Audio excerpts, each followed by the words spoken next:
Olá, meu nome é Francis, eu sou professor de piano e eu estou aqui para fazer a palestra Expressão e Sentido na Relação Música-Texto. Escolhi duas obras, tá? Uma obra de Giovanni Pergolesi e outra obra de Robert Schumann, para fazer essa analogia. E primeiramente também quero agradecer ao Grupo Unis por me convidar para ser palestrante na 8ª semana da EAD. E também dizer que eu estou muito feliz aqui falando de um tema que eu gosto muito. Vocês vão ver que eu gosto muito de tocar, então eu vou dar muitos exemplos tocando, tá? E vou falar muito sobre o que eu estou tocando. Eu vou falar sobre teoria dos afetos, tá? Teoria dos afetos é como se fosse uma sistematização de elementos musicais que propõem despertar nos ouvintes uma sensação similar, tá? É como se aquele tom despertasse tal sentimento, aquele gesto musical despertasse um desejo, um sentimento de ódio, de ira, para você se expressar também, né? É o que o compositor usa para se expressar. Então, eu vou falar sobre retórica musical. Retórica tem a ver com eloquência. Quão eloquente é o compositor, né, para argumentar e convencer você daquilo, tá? É a arte da persuasão. Então, assim como na literatura nós temos figuras de linguagem, aliteração, hipérbole, etc., na música nós temos também. Eu escolhi 4 figuras, vou falar um pouco sobre cada uma, tá? Antes de falar das obras que eu escolhi. Primeira figura se chama anábase. Anábase é um movimento para cima, quando você está em êxtase. Esse nome vem do grego, tá? Quer dizer que é algo que ascende. Então, por exemplo, você vai glorificar a Deus, a ascensão de Maria, você vai dizer que você está feliz, que você está apaixonado, tá? Um exemplo que eu trouxe é o Carnaval Opus 9 de Schumann, a introdução. Praticamente uma abertura de um baile de máscara, então vocês vão perceber que assim, se você vai para a balada, é para estar em alto astral, né? Então vocês vão perceber isso. Então,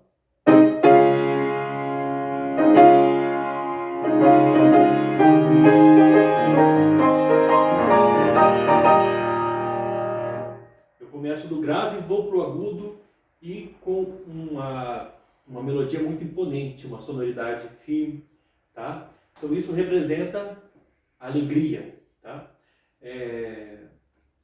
O segundo exemplo que eu vou dar é o contrário, chama catábase. O movimento catabático, por exemplo, é quando, na literatura, quando Dante vai ao inferno, tá? Desce ao inferno para conseguir buscar Beatriz, alcançar Beatriz no paraíso, né?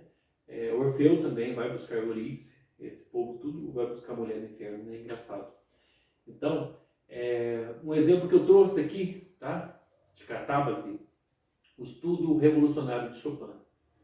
Chopin, quando em cartas, diz que quando escreveu isso, ele disse que como é que chama? Varsóvia havia sido tomada, tá? pelos moscovitas. E Chopin, quando recebe essa notícia, ele se enche de ódio, de ira. Ele maldiz Deus, por exemplo, em seu diário. Ele pergunta: Deus, você existe? Aí ele mesmo responde: sim, existe.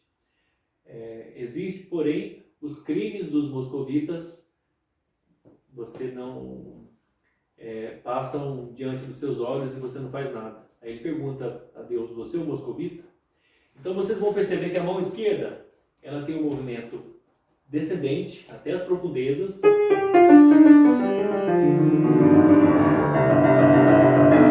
que parece que eu tenho sonoridade de tímpanos, como se fossem realmente tímpanos do rio, do inferno de Dante, né? Então é isso aqui, ó.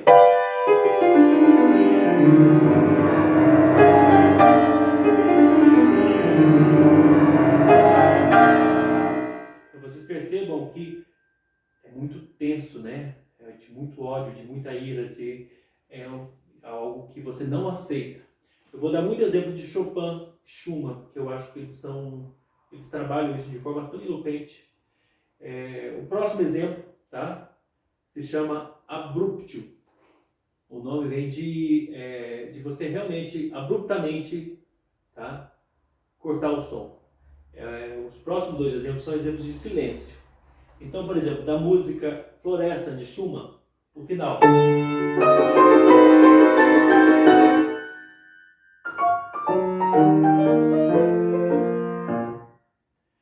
Eu dou a pausa, silêncio, e depois eu mudo ainda o meu caráter, o meu humor, que é muito típico de Schumann, tá?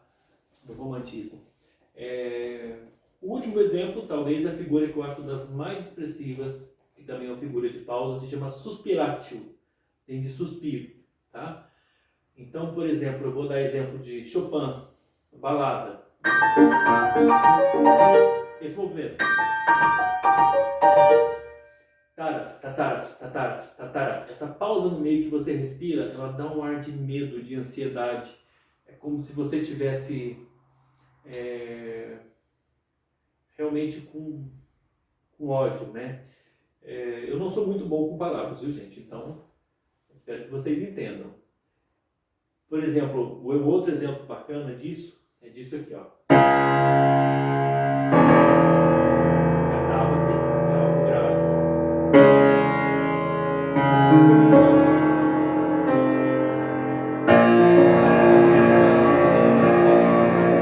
Isso aqui é a sonata de Chopin, sonata que ele compõe a marcha fúnebre. É a sonata para a morte. Chopin convivia com medo da morte. E o tema dessa sonata é isso aqui, ó. Tara, tatara, tara, tatara. É como se realmente ele tivesse medo, tá? É como se você estivesse fugindo da morte, assim, e tivesse crises de ansiedade, né? Então,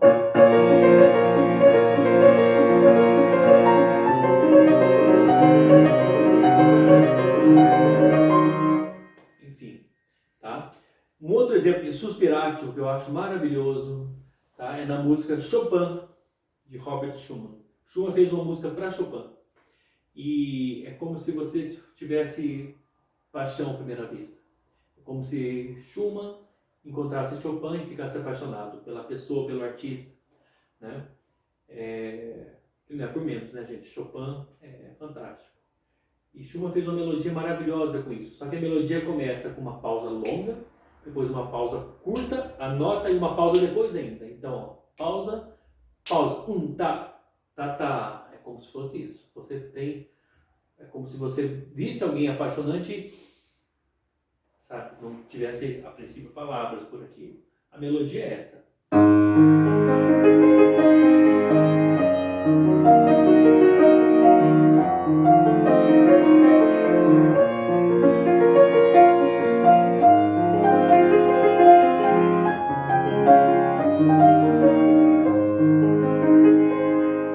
Perceberam?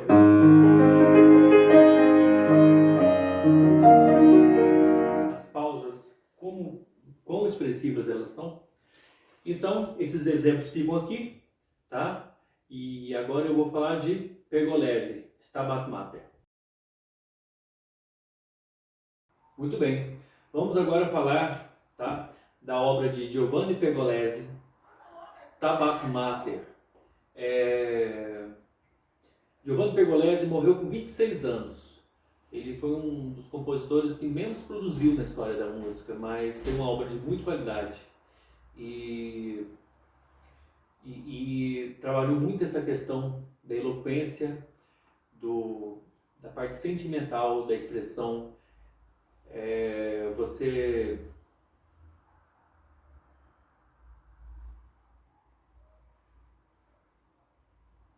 Muito bem. Vamos agora falar de Giovanni Pergolesi, um compositor que morreu cedo, morreu com 26 anos e deixou uma obra muito curta. E no último ano de vida dele, em 1736, ele compôs um Stabat Mater dolorosa. Stabat Mater é um texto que acho que do século XIII, é um texto muito antigo que fala sobre a visão de Maria em duas situações. Nós temos Stabat Mater dolorosa e Stabat Mater speciosa. Stabat Mater dolorosa é a visão de Maria com Cristo na cruz. Então ela está vendo o filho sendo crucificado. Então é muito lamentoso, é muito triste, vão usar muitas figuras de catabáticas, né? Figuras que densas, né? Harmonias tensas, dissonâncias, né? E o Stabat Mater Speciosa, ele é diferente, ele é mais para exaltação, tá bom? Porque fala do nascimento de Jesus, então é Maria dando a luz ao Filho de Deus, tá? Então, eu vou falar do Stabat Mater Dolorosa. É uma obra que ela começa com os baixos, nesse sentido aqui.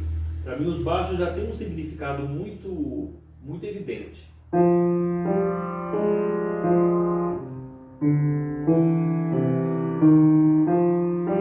Opa, errei aqui. Esses baixos, eles são, para mim, esses baixos caminhantes, tá? Eles significam realmente que você está caminhando. É como se você estivesse cansado, caminhando, talvez com uma cruz em cima. Talvez eles signifiquem o caminho de Jesus ao Calvário, né? Mas essa cena ele já está lá no Calvário. Então talvez para mim também ele possa significar batidas de coração nos últimos momentos de vida. Coração um pouco mais lento. Por exemplo, nós temos um exemplo que eu acho que é muito nítido, uma batida de coração, da música Gretchen am Spinnrade de Schubert, quer dizer, Margarida na Roca de Fiar. Ele faz isso aqui, ó.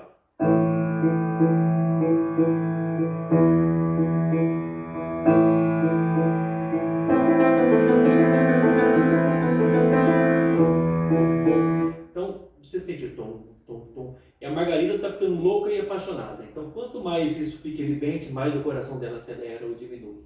Tá? Nesse caso aqui, é o coração de alguém que está morrendo. Então, o baixo, caminhante, a harmonia, ela vai acontecer alguns choques de dissonância. Tá? Dissonância é quando tem um choque harmônico entre duas notas. Quando eu tenho uma harmonia, por exemplo, aqui o que vão acontecer aqui são retardos. O que significa retardo?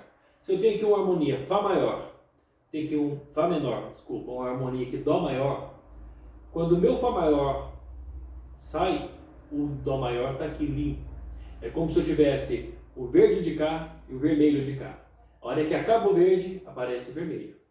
O retardo é como o seguinte: um pouquinho do verde atrasa, demora para sair e entra no vermelho. Então essa parte aqui que junta, um borrão, né, fica com a cor mais indefinida, isso é o retardo na harmonia. Então, o que vai acontecer? No piano não mostra muito, eu vou repetir a nota.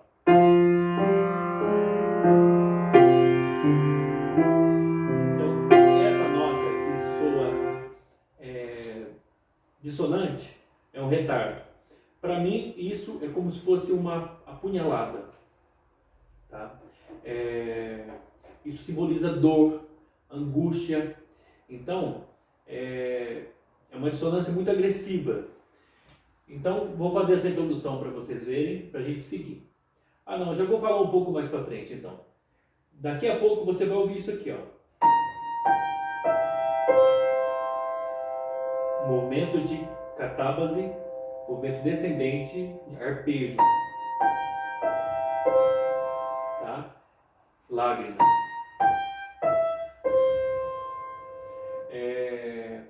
Vamos ouvir o movimento de suspiratio. Pausa e nota. Soluço, quando você está chorando e você chora muito e você soluça, tá? Isso é muito inerente à dor. E talvez a dor maior do mundo, que é uma mãe perder um filho, né? Então, a introdução de Stabat Mater. A letra é: estava a mãe dolorosa, chorando, junto à cruz do qual seu filho pendia. Tá?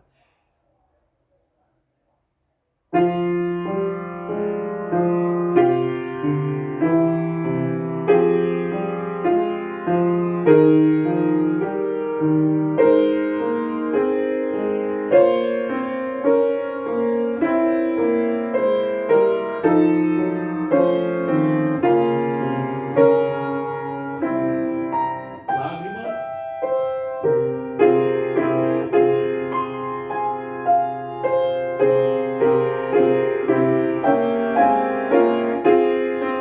Soluços.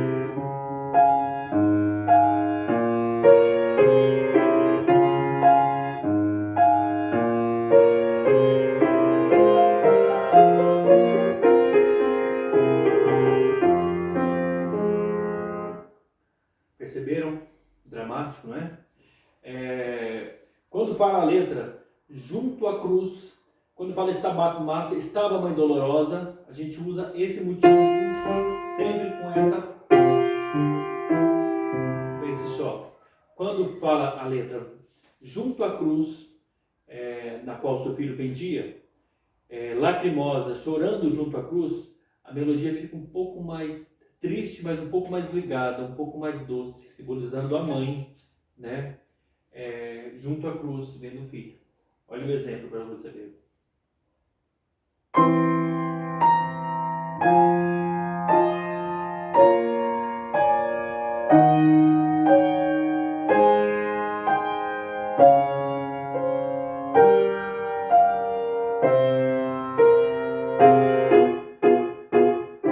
Lágrimas.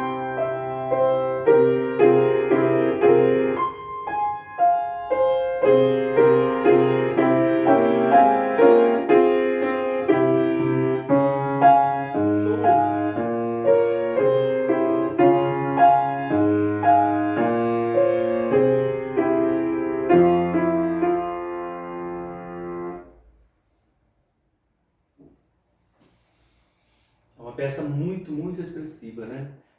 Eu vou falar só da primeira peça, tá? Talvez um exemplo que eu gosto de dar, que eu acho interessante, quando na segunda peça, tá? Quando fala a letra per transit gladius. Per transit gladius quer dizer o punhal que atravessa a alma. Anima per transit gladius. Então, o cantor faz isso, ele faz um elemento, uma apogiatura e faz um acento na nota Sol, simbolizando isso. Então esse trecho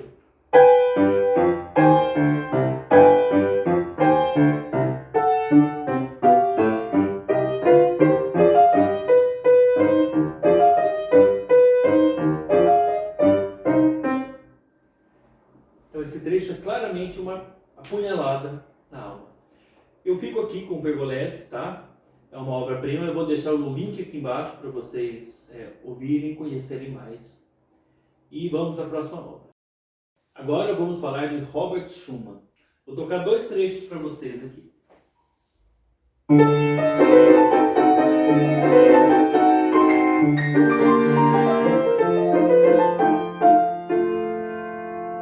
O segundo trecho.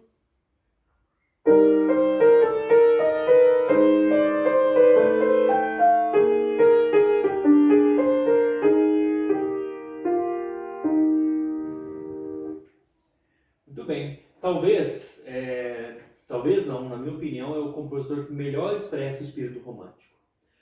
Mostrei aqui duas das personalidades que Schumann dizia que tinha, tá? Uma se chama Florestan, é uma personalidade impetuosa, assim, com o pé no chão, apaixonada. Então esse tema,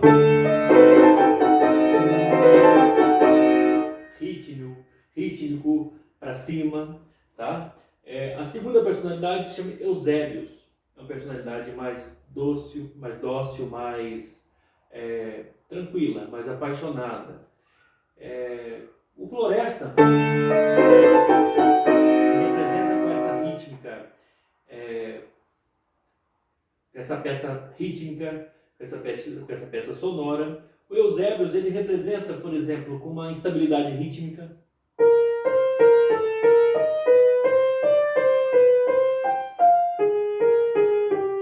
Eu faço 7 notas por compasso, ó. 1, 2, 3, 4, 5, 6, 7. E o tempo é em 2 tempos. Então essa estabilidade, às vezes, mostra alguém que vive no mundo da lua, alguém apaixonado, alguém dócil. Então são bem diferentes uma personalidade da outra. E fora assim as outras, né? Que Schumann tem a capacidade realmente de transitar entre vários personagens, tá? Eu vou mostrar para vocês aqui uma peça composta 100 anos depois, praticamente essa aqui é de 1840, tá? 1840. A peça anterior que eu mostrei é de 1736, então 10 anos, 100 e poucos anos, né? 104 anos de diferença. Para você ver como é que a linguagem mudou. Eu vou contar aqui, eu vou mostrar para vocês a peça Dichterliebe, que em alemão significa amor de poeta. E a história de um poeta que tem uma desilusão amorosa. E o interessante disso aqui é o seguinte: é uma pessoa muito tímida. Para mim, uma das principais características do ciclo é isso, assim, é timidez, é incerteza, ele não sabe se ele está apaixonado ou não, ele não sabe se ele superou o amor perdido ou não. Então, é uma peça muito interessante de você se apegar nessas incertezas, né? Por exemplo, primeira obra, primeira peça mesmo, tá? O poeta diz que no formoso mês de maio ele toma coragem para se declarar. Então, o que vocês vão perceber? É uma peça de tonalidade que eu fiz com um amigo meu, contratenor, Jefferson Bertoldo, no começo do ano, tá? É uma peça de tonalidade Mi menor. Mas nessa música mesmo, o Mi menor não aparece. Então você tem uma estabilidade harmônica, aparece o Sol maior, mas o Mi menor não. Que mostra assim, a insegurança, a incerteza. Tá? É uma peça que demonstra muita confissão. Então, estabilidade emocional. Tá? Então, eu vou fazer a melodia do canto, tá bom? E a do piano junto. Ela é uma peça original para piano e canto. A melodia é isso aqui, ó. Aqui.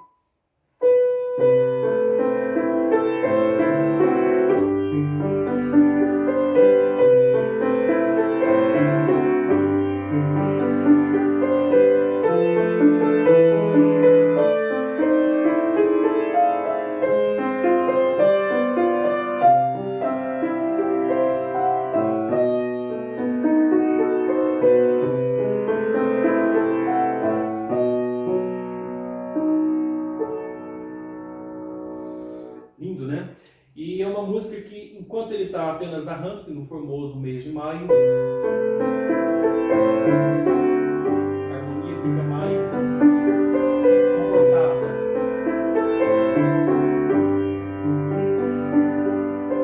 Na hora que ele vai confessar, e ele se sente bem com isso, tá? Vem o movimento de anábase. Aí eu vou para cima, então, ó.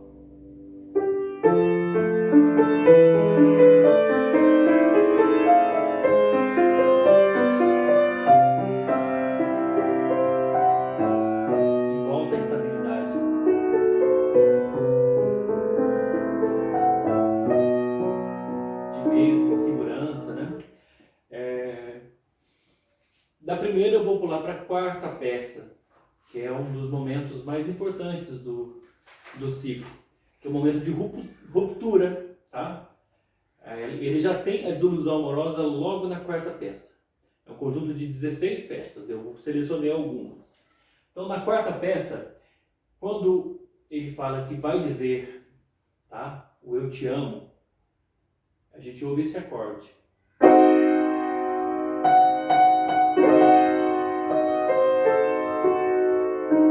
um acorde diminuto, um acorde tenso.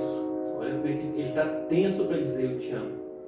E quando vem as palavras Eu Te Amo, que em alemão é Ich liebe dich, talvez é o Eu Te Amo mais broxante da história da música, que é um Eu Te Amo tão...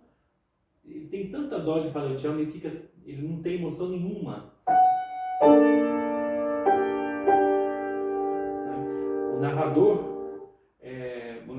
O poeta, ele fala dessa maneira.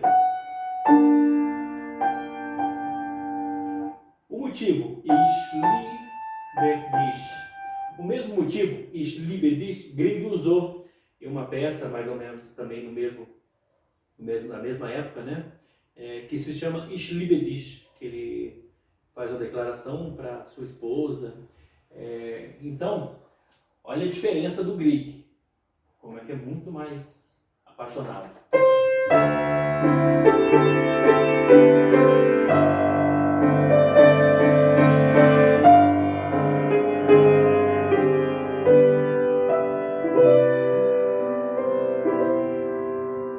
Sentiram a diferença? Que alegria. Aí chega aqui.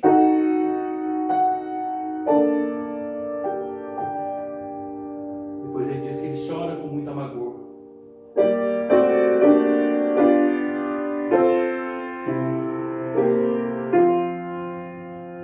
Esse ciclo tem algo assim que eu acho fantástico. Tem muito solo de piano.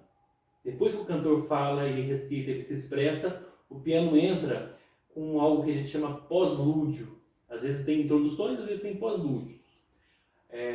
Prelúdio, lúdio, melodia. Pré, antes. Pós, pós a melodia. Então, após a melodia do canto, o piano ainda faz uma parte. E os pós-lúdios, eles são praticamente o retrato da alma do poeta. Então, depois desse trecho, depois de um Eu Te Amo fraco e assim, realmente houve a desilusão, né? O piano faz um pós-lúdio assim, extremamente apático, como se você tivesse tido aquela desilusão e a ficha não caiu ainda. Então, o pós-lúdio é isso aqui, ó.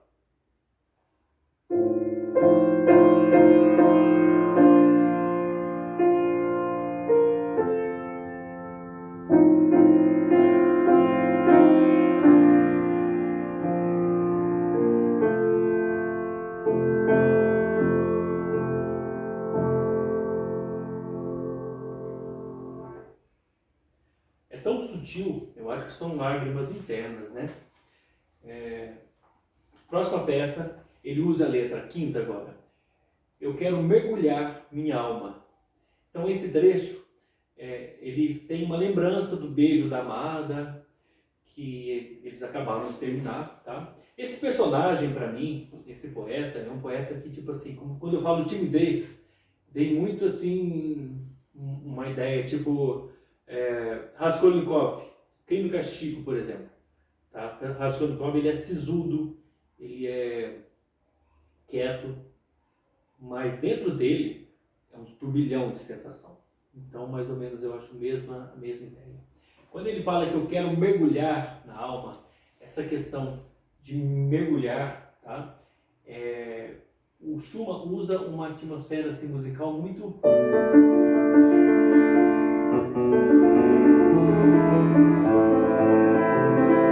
arpejos, como se você estivesse submerso em alguma coisa.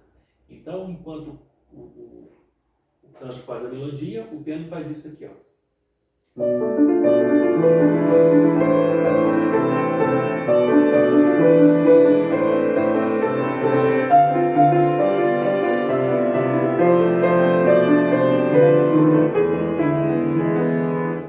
Perceberam que tem essa coisa de imersão de alma, né?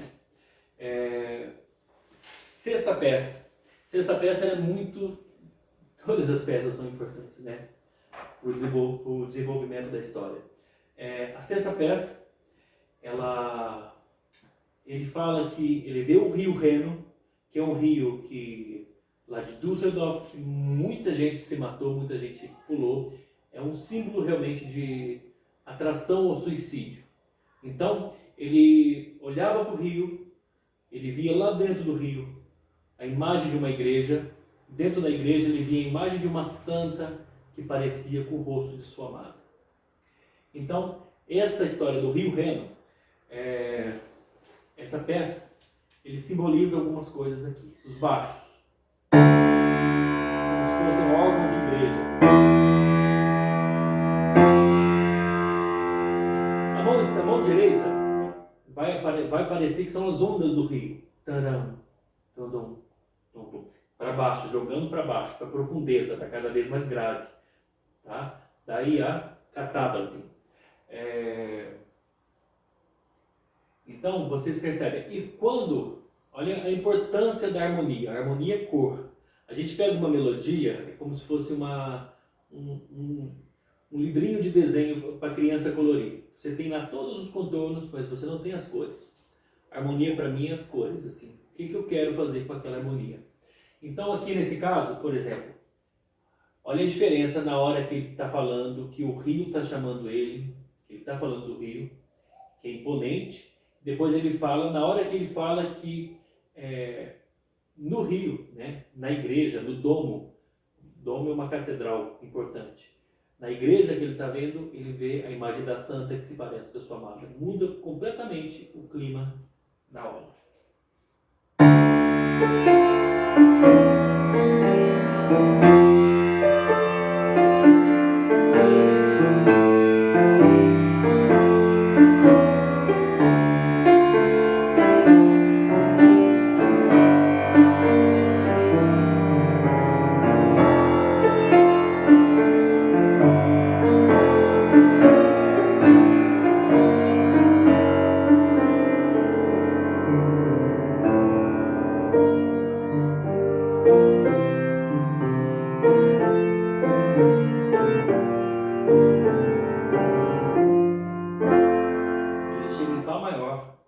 Então, viu a diferença?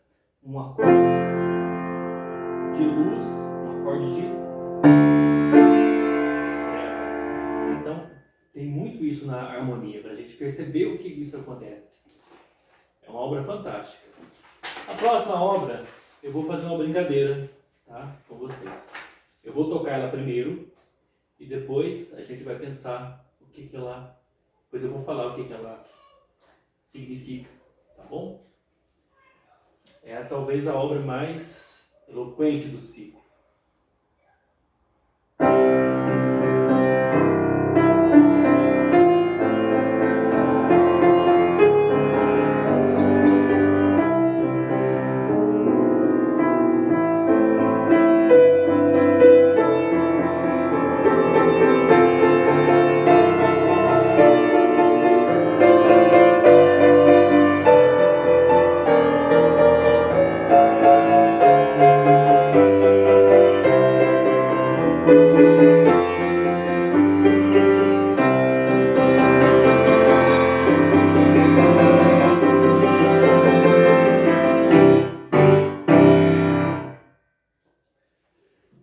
forte, né? Essa música é uma delícia, que a gente põe a mão no piano com força.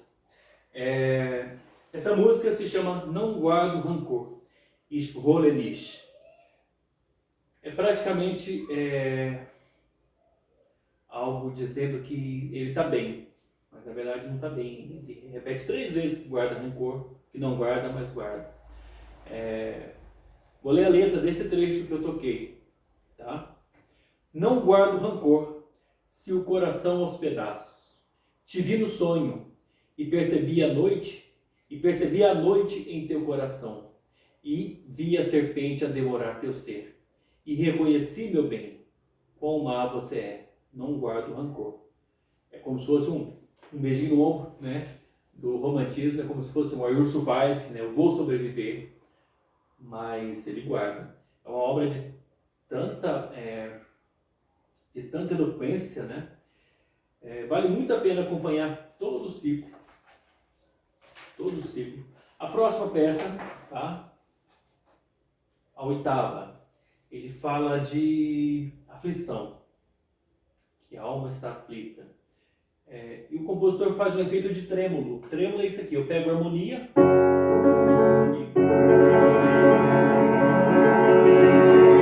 e faço esse efeito misturado, tá? No final desse trêmulo, eu vou tocar um trecho para vocês verem. Ele fala a palavra rasgou. Quando ele pronuncia a palavra rasgou, o piano faz aquele gesto, aquela pausa que eu falei, o abrupto. Na mesma hora cessa o som. Tá? E depois eu faço o pós-lúdio. O pós-lúdio tem um espírito de uma peça, de uma outra obra dele que se chama Chrysleriana, que fala do personagem Chrysler, de Hoffmann. É um personagem, é um músico, também muito intenso, muito romântico, e também pensa em suicídio. Então eu vejo essa parte também como algo que represente isso de suicídio. Então vou fazer o trêmulo, vocês vão sentir a hora que ele fala a palavra rasgou, e eu faço o pós-lúdio.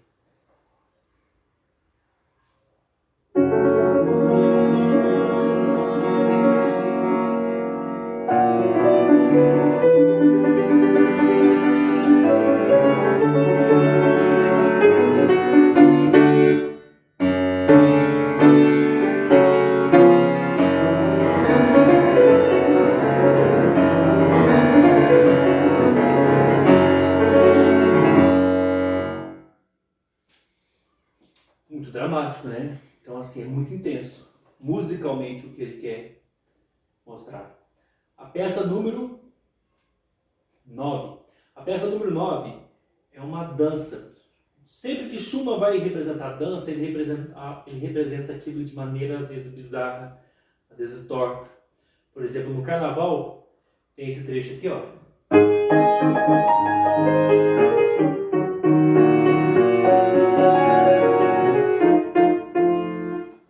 Isso é uma valsa, mas é uma valsa que a mão de esquerda fica a 2 tempos às vezes, tá? É uma valsa que a harmonia, ela toda hora está em um lugar. Isso representa um personagem que está no baile e ele está desconfortável no baile. Então, ele usa esses elementos harmônicos, rítmicos, para representar isso. A 9ª peça desse ciclo, uma peça que praticamente ele escreveu para piano solo e depois pôs o canto para cima. É uma dança, praticamente uma dança bizarra, que o poeta está imaginando a sua amada casando com outro, e essa é uma dança nupcial dele, na cabeça do poeta. É muito expressionista, né, essa ideia. Então vocês vão ver isso mais ou menos. A melodia é essa.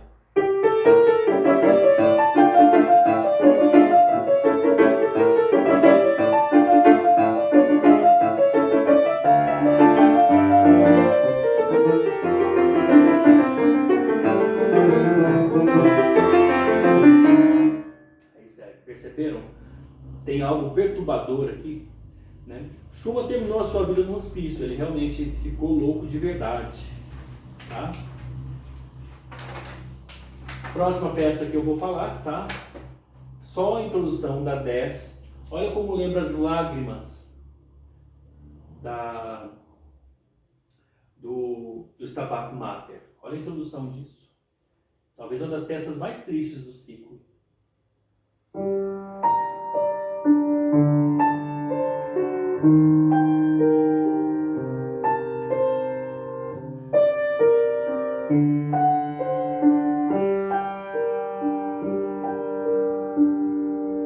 Então,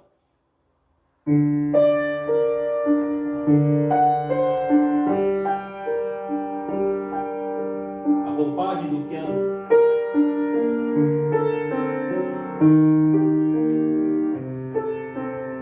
simboliza muito isso, né? Nós temos momentos de catábase no baixo,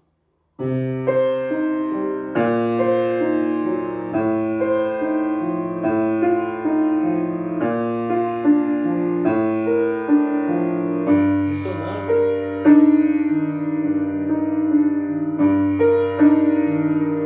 para trazer um pouco de dor, tá? Na harmonia. Vamos agora para a peça 11. A peça 11 eu vou tocar e vocês vão, depois a gente vai falar o que parece, tá bom?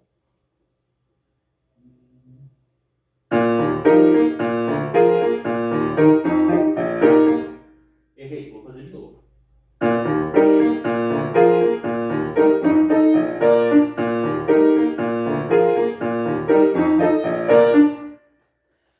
peça 11 é baseado em uma sabedoria popular. A letra tem um tom de fábula, tá? É como se fosse uma fábula aí, uma coisa que o povo fala, e a letra é como o seguinte: a mulher, ela vem, ela abusa do homem, né? Pega as coisas dele e depois larga e vai para outro. É mais ou menos isso. Então, é como se banaliza o sentimento do amor, banalizasse o sentimento do amor, e esse tom de música popular que parece o violão, tiro, tim, tiro, tim, tim, é para dar essa ideia, tá, de ditado popular mesmo. Tá? A 12, a gente começa com a harmonia, no jazz, chamada de subquinto. Tá? Na música, na harmonia tradicional, a gente chama de sexta germânica. Então, por exemplo, eu tenho essa harmonia que às vezes a gente vê em música, né, em jazz, ele começa com essa ideia aqui, ó. É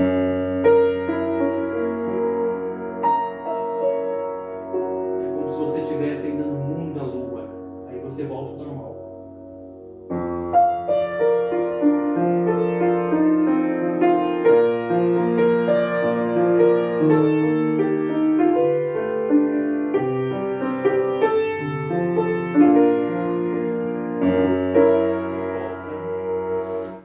Essa harmonia, ele fala que ele está caminhando junto às flores, e as flores estão dizendo para ele não ficar tão mal assim. Por isso essa harmonia mais suave, mais dócil. Peça número 13. Tá? A peça número 13, ela tem uma característica de salmo. Tá? Ela tem uma harmonia estática, e ela não tem acompanhamento para o baixo, para a melodia, só no final que tem. Então o cantor, tá? Ele está falando que está sonhando. Primeiro ele sonha que sua amada morreu. Depois ele sonha que sua amada o deixou. Depois ele sonha que a sua amada o ama. Então os sonhos estão do pior para o melhor. Né? Só que na hora que ele sonha que a amada ainda o ama, ele põe a harmonia tão pesada que parece que seria muito melhor que se ela morresse. Ou muito menos pior, né? Então, a melodia, o cantor faz sozinho isso aqui, ó.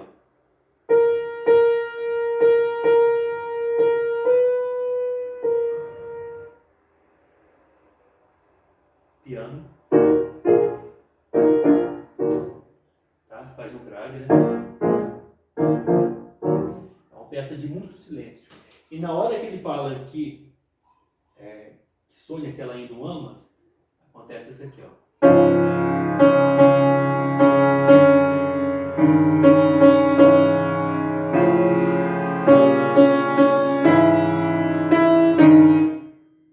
Abrupto.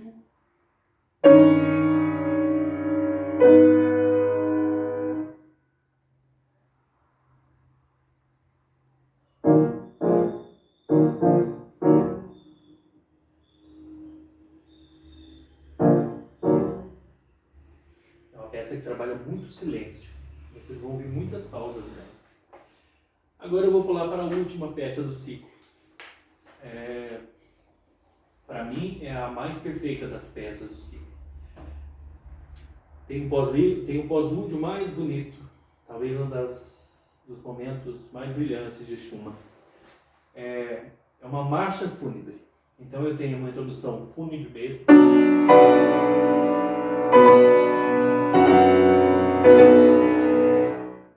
Tem uma citação de um requiem dele aqui. Requiem é uma missa para defuntos. Tá? Requiem eterna, que é descanso eterno. E tem uma seção do Requiem que é o Dies Irae, quer dizer, juízo final. Então o coro fica Dies Irae, Dies Irae, falando isso. E aqui o piano acompanha o canto fazendo isso. Ó.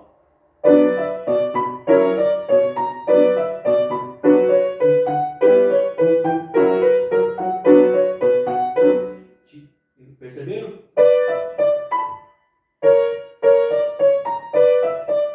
Dies Irae. E ele fala, na letra, ele fala que ele quer um caixão. Eu estou dando spoiler da peça toda, viu, gente? Mas não sei se isso é spoiler, é uma análise. Ele fala que ele quer um caixão ele vai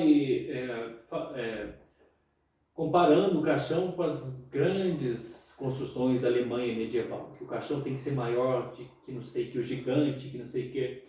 E no final, ele fala que tem que ter uma profunda escavação, tá? Na hora da escavação, tá? Ele faz isso aqui, ó, esse trecho. E ele vai perguntar, vocês sabem por que eu quero esse caixão? Então, mais ou menos isso aqui, ó.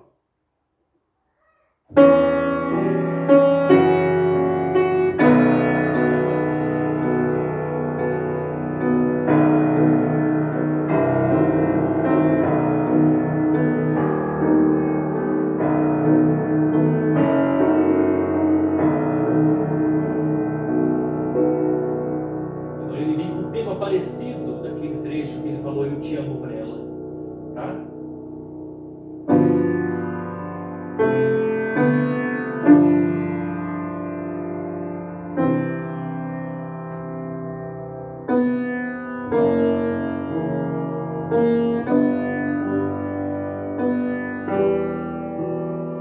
Aqui termina a peça, ele fala que o caixão, ele quer o caixão para enterrar todo o seu sentimento. Então ele diz aqui que morreu o que sentia por ela. Só que ele fala isso, tem uma questão ambígua aqui. Ele fala isso, ele termina, nessa tonalidade, ele termina no quarto grau, que justamente é o Mi menor da primeira peça. O Mi menor não aparece lá na primeira peça, ele aparece no final, só que ele não aparece como o primeiro grau, ele aparece como o quarto. Então, tá? Eu não tenho a sensação de que acabou. Então vem o pós-lúdio. Vocês vão ver que eu tenho um pouquinho de anabase, a melodia vai para cima, mas o baixo me puxa para baixo.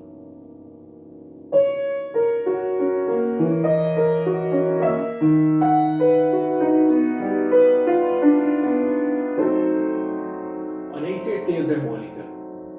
Incerteza harmônica talvez represente a incerteza dele mesmo de que aquele sentimento não existe mais. Né? Continuando, então.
Isso aqui tenta ser motivacional, mas não é, né? Na minha opinião, ele não esqueceu, não morreu aqui, tá?